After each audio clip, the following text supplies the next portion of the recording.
Through this video, I am just showing you how to update refund entries in Traventry.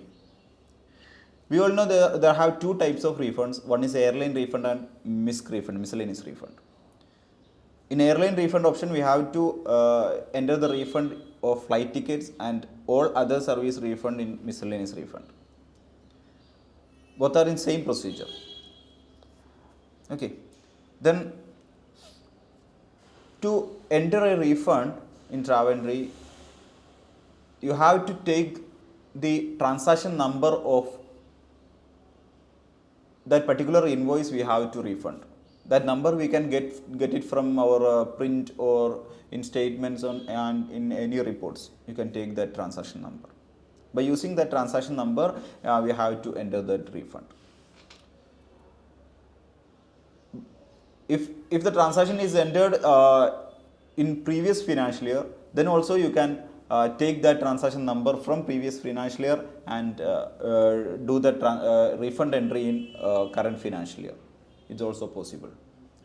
But it's not possible to enter in airline refund if that transaction is not entered in our software. That means before starting the Traventry, the ticket is invoiced in another software or it's not invoiced yet, and the refund entry only we have to update it in Traventry. Then it is not possible to enter the refund, airline refund or Misc refund option. That you have to enter by using an adjustment entry, by using a journal voucher or credit note or debit note. Okay. Then I am just showing you how to enter an airline refund. Okay. To make airline refund, we have first of all we have to copy that transaction number. Then I am just going to the modify section and just search by using the date here. You can see all the transactions here. Okay. Then you can see the transaction number here. Just copy the transaction number by using Command plus C or Control plus C in Windows. This transaction number you can get it from your print or from your statements. Everywhere you can see that this transaction number. And while copying the transaction number, you have to copy the transaction number starting from 23. Exclude that AS10 here. Then copy the transaction number and click on airline refund add button, then paste it in first column. Okay, and then press the enter key. That's important. Press the enter button in the keyboard. Then you can see all the details updated here.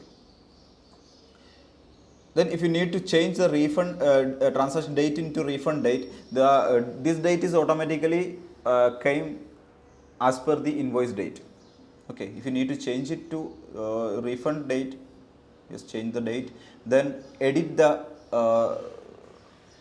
invoice to refund. Okay, just go to the edit icon in the actions.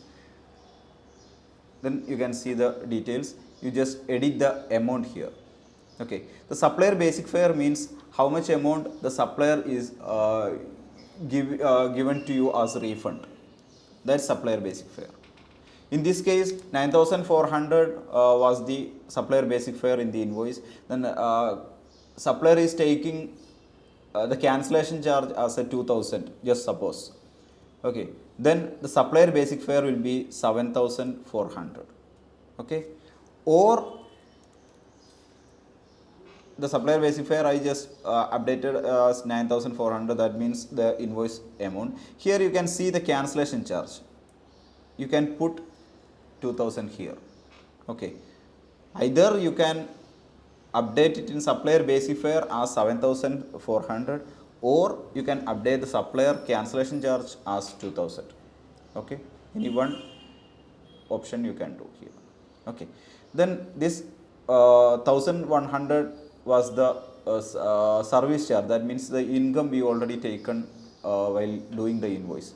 You just make it as a 0 here.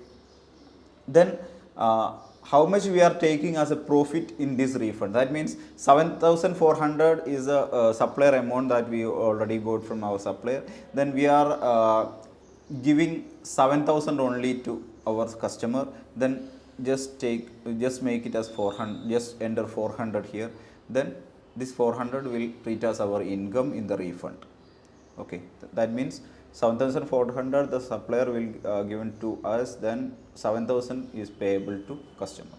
Here 400 is our income. In some cases,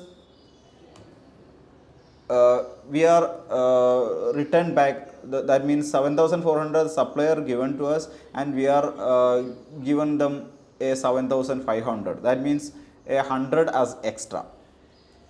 We already taken 1,100 in the while doing the invoice as income, and we are returned a 100 extra while doing the receipt. Then just enter 100 here in service charge. Then you can see 7,400 the supplier we already given, and we are returning the amount 7,500 to customer.